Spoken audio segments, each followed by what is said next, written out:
खबर बता दें कि इस वक्त हम मौजूद हैं मीरगंज थाना अंतर्गत राजघाट गांव में। आपको बता दें कि बीते दिन अपराधियों के द्वारा राम एकबाल यादव की जो हत्या हो गई थी, उसको लेकर आज जाप के राष्ट्रीय अध्यक्ष पप्पू यादव जी का आगमन उनके आवास पर हो रहा है। आप तस्वीरें साफ तौर पे देख रहे हैं कि उनका काफिला कैसे राम एकबाल यादव जी के आवास पे आ रहा है। आप तस्वीरें साफ तौर पे देखें, काफ़ी यहाँ पे उनके समर्थकों का भी भीड़ उमड़ पड़ा है। यहाँ पे देख रहे हैं कि पप्पू यादव जी का आगमन हो चुका है, राम एकबाल यादव जी का, जो काफ़ी तेजस्वी यादव के करीबी भी माने जाते थे। और यहाँ जो मीरगंज के रूपंचक गांव है, वहाँ के जो जेपी यादव हैं, उनके भी करीबी माने जाते थे। वो राजद के काफ़ी सक्रिय कार्यकर्ता भी थे, जिनको देख रहे जो शादी समारोह से वापस होके आ रहे थे तो उनकी हत्या कर दी गई। यहाँ पे देख रहे पप्पू यादव जी का काफिला इनके आवास पे आया हुआ है, राम एकबाल यादव जी के आवास पे। तस्वीरें आप साफ तौर पे देख सकते हैं कि यहाँ पे संजय जी हैं, जो जाप के कार्यकर्ता है और पप्पू यादव जी के काफ़ी करीबी भी है। यहाँ पे देख रहे हैं पप्पू यादव जी आ चुके हुए हैं। तस्वीरें आपको साफ तौर पे हम दिखाएंगे, आगमन हो चुका है। आप तस्वीरें साफ तौर पे देख सकते हैं, काफ़ी भीड़ लगी हुई है राम एकबाल यादव जी के आवास पे। तस्वीरें हम साफ तौर पे दिखाएंगे कि पप्पू यादव जी यहाँ पे आ चुके हैं।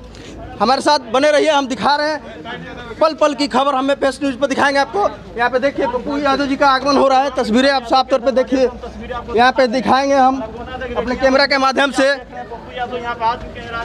यहाँ पे तस्वीरें साफ तौर पे देखिए, काफ़ी भीड़ उमड़ी हुई है। यहाँ पे जाप कार्यकर्ताओं का यहाँ पे भीड़ उमड़ पड़ा हुआ है। राम एकबाल यादव यहाँ पे देख रहे हैं कि राम एकबाल यादव जी के आवास पे पप्पू यादव जी आए हुए हैं। तस्वीरें साफ तौर पे देखिए, इस दुख की घड़ी पप्पू यादव जी इनके आवास पे सांत्वना देने के लिए पहुंच चुके हुए हैं। यहाँ पे देख रहे हैं, तस्वीरें साफ तौर पे आप देख रहे हैं हमारे चैनल के माध्यम से, जो राम एकबाल यादव जी के द्वार पे यहाँ पे इनके परिवार वालों को जो इस दुख की घड़ी में सांत्वना देने के लिए पहुंच चुके हुए हैं। जो जन अधिकार पार्टी के राष्ट्रीय अध्यक्ष हैं, लेकिन जो राम एकबाल यादव जी थे वो आरजेडी के नेता माने जाते थे, लेकिन आरजेडी की तरफ से तेजस्वी यादव की तरफ से अभी तक कोई बयान नहीं आया है। अब आने वाला समय जो होगा वो बताएगा कि जो इस पार्टी में कार्यकर्ता हैं वो जो इस तरह से उनकी क्या हालत हुई है। मतलब इस घर में काफ़ी मातम फैला हुआ है और इस दुख की घड़ी में पप्पू यादव जी पहुंच चुके हुए हैं इनके घर। यहाँ पे परिजनों का काफ़ी रो का बुरा हाल हुआ है। अभी तक इस घर में लोगों का कहना है कि चूल्हे तक नहीं जले हैं। परिवार वाले काफ़ी मर्माहत हैं। यहाँ पे उनकी पत्नी को हम दिखाएंगे।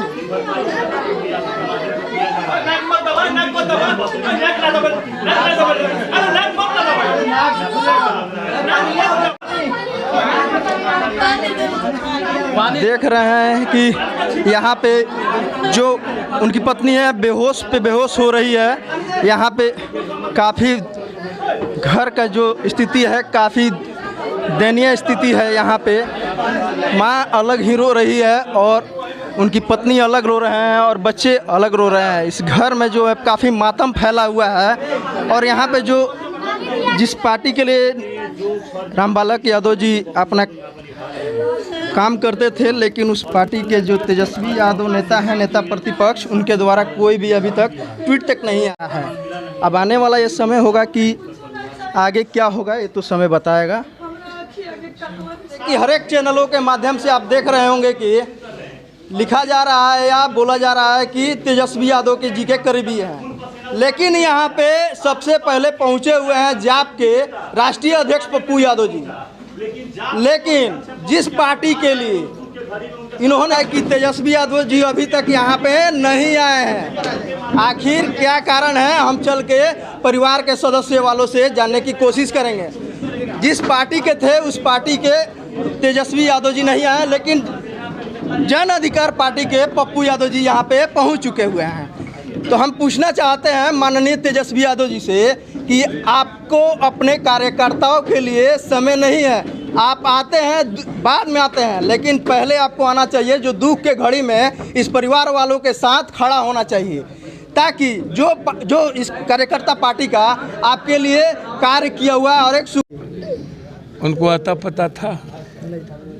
पप्पू यादव के आने के बाद उनको दर्द हो गया। बाढ़ में पिंटू की हत्या कर दिया आनंद सिंह, तो जब हम पदयात्रा किए तो लालू यादव जी को दर्द हो गया। सबसे ज़्यादा हत्या में अब बलात्कार और अन्य केसों में हम गोपालगंज आए, चाहे वो कुशवाहा की हत्या हो, चाहे अन्य कोई बड़ी घटना हो। अब सवाल उठता है कि 15 दिनों के अंदर 2 हत्या एक यंग लड़के की कर दी गई, फिर हम इकबाल यादव जी की कर दी गई।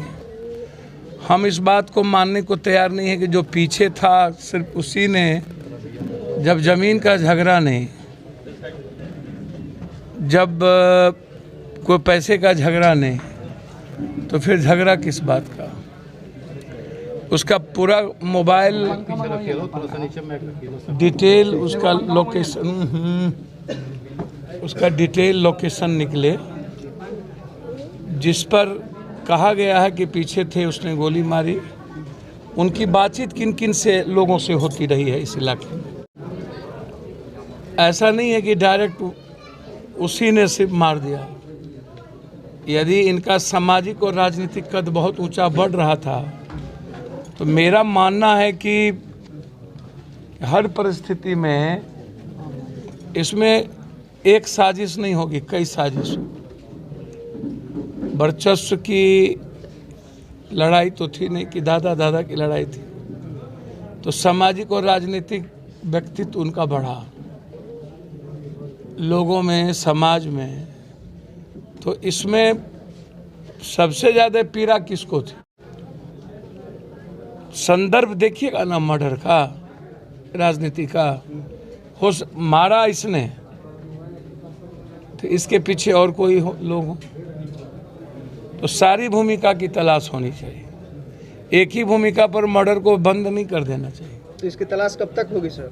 भैया हमने डीएम से, एसपी से आज ही, क्योंकि एक जगह संजोग से रोड जाम था, हत्या हो गई थी, तो वहीं से मैंने बातचीत की। तो इस केस के बारे में मैंने बातचीत की। तो क्या जानकारी? फिर अभी मैं मिर्गन से भी बातचीत करूंगा, डीआईजी से भी, आईजी से भी। आप हम बात बताइए ना, हम आपसे पूछना चाहते हैं क्या हुआ कुशवाहा जी की हत्या में? जो लोग मरे वो लोग दादागिरी ले रहे हैं गोपालगंज। न्याय मिल गई? नहीं मिला। पप्पू यार क्या हुआ जेपी की हत्या में? महात्म चौधरी की भी हुआ था। वही बात तो मैं कह रहा हूँ। रिजल्ट आउटपुट क्या है?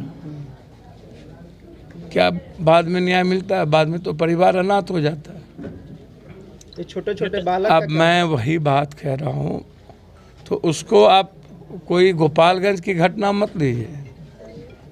गोपालगंज में इतनी बड़ी बड़ी घटनाएं घटी, चाहे शराब से 22-22, 23-23 लोग मरे, और उसमें भी दलित लोग।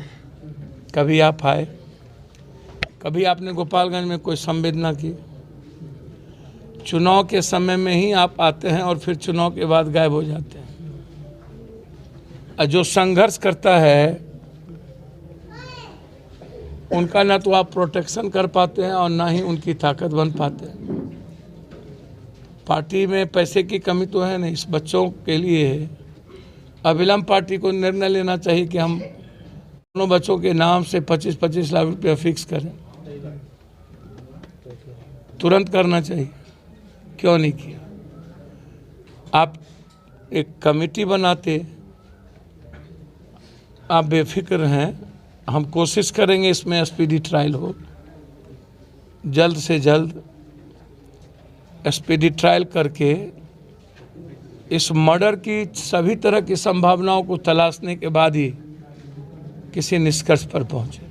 नेताजी, आए दिन आप देखते होंगे कि क्राइम का खबर दिन प्रतिदिन बढ़ते जा रहा है, लेकिन ये कभी भी सुनने को नहीं मिलता है कि इस अपराधी को ये सजा हुआ, ये अपराधी पकड़ गया। भैया क्राइम, ये प्रशासन की एक लापरवाही नहीं है, नाकामी तो क्राइम तो ऐसा क्या बोल रहे थे आप?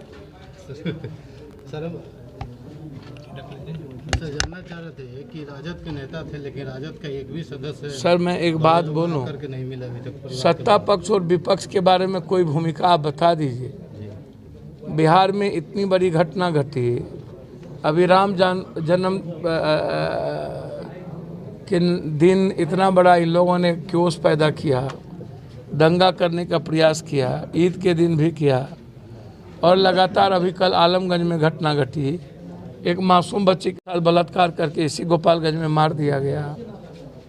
लगातार 15 दिनों के अंदर 2 हत्या हुई, दोनों एक बच्चे लगभग 20-21 साल या 18 साल 21-22 साल के होंगे।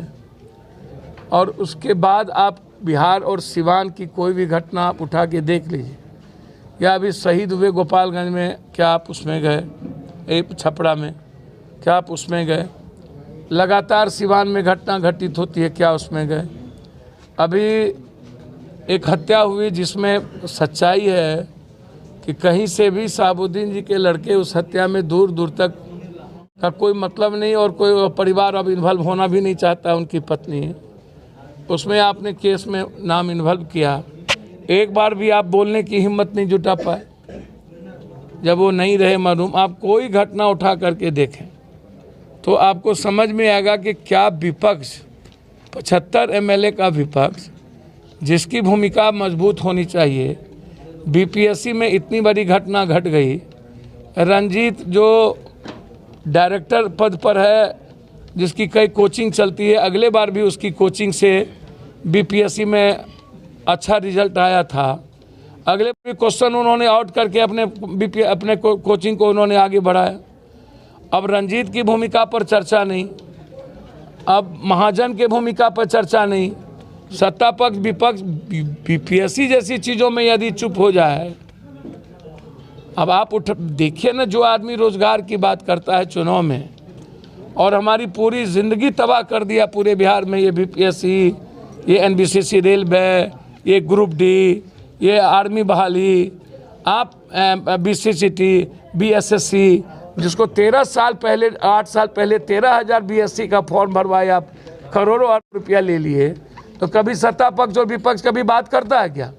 आप किस मुद्दे पर विपक्ष को और सत्ता पक्ष को बात करते देखे? सिवाय बाभन, भूमिहार, राजपूत, यादव, सिवाय हिंदू मियाँ के। अब हम कभी चांद और मंगल की बात करते थे पत्रकार जी, और आज हम नदी नीचे, धरती के नीचे हिंदू मियाँ की बात और भगवान की बात कर रहे हैं। हम राजपूत को खोज रहे हैं तो कहीं भगवान परशुराम को खोज रहे हैं। हम आम आदमी की बात, हम इंसान को भगवान कौन नेता मानने को तैयार है? क्या होगा कुछ दिनों के बाद? या परिवार, ये दोनों बच्चा रोता रह जाएगा। इसका छोटा बेटा जिस तरीके से, या उसकी पत्नी बचेगी कि नहीं बचेगी? मुझे नहीं लगता है जो हालात है उसकी पत्नी बच पाएगी, या बच भी पाएगी तो उसकी पत्नी मुझे नहीं लगता है कि सही रह पाएगी। माँ का भी हालत काफ़ी देरी है, और माँ उसकी तो कब चली जाएगी कहना मुश्किल है। सर, इन बच्चों के परिवार के लिए क्या मांग करेंगे? सर, मैंने आपको पहले कहा, मेरे तरफ से जो बन पाएगा, परिवार जो उम्मीद करेंगे इस दोनों बच्चों को पढ़ाने में, मैं दिल से कहता हूं कि जहां ये पढ़ना चाहेंगे इनकी पूरा एजुकेशन हम फ्री करवाएंगे। ये मैं आपको एक बार ताली मत बजाइए, ये आप समझ लीजिए, किसी भी कीमत पर पढ़ाई मेरे लिए सबसे इम्पोर्टेंट है इस दोनों बच्चे का, ताकि ये बढ़े, आगे बढ़े। और महत्वपूर्ण है, मैं बात करूंगा, या गोपालगंज, ये पटना, जहां पढ़ना चाहे, जो बेस्ट स्कूल होगा हम कोशिश करेंगे उस में इनका एडमिशन के साथ हॉस्टलिंग फ्री हो, और यह अपनी पढ़ाई को आगे बढ़ाए। लेकिन सवाल उठता है कि क्या इसके पिता लौट जाएंगे, इनकी मां को उनका पति मिल जाएगा, क्या न्याय मिल पाएगा इस मर्डर केस में? गोपाल बेटी का जो बलात्कार हुआ, इन मामलों में जस्टिस मिलेगा या नहीं, कि अन्य मर्डर के तरह भी इनका हश्र वही होगा? अगर उनको न्याय नहीं मिलता है तो आपके तरफ से क्या? सर, हम तो अगले बार भी, आपको याद होगा, लगातार इन मर्डर में हम कैंपेन कर रहे थे।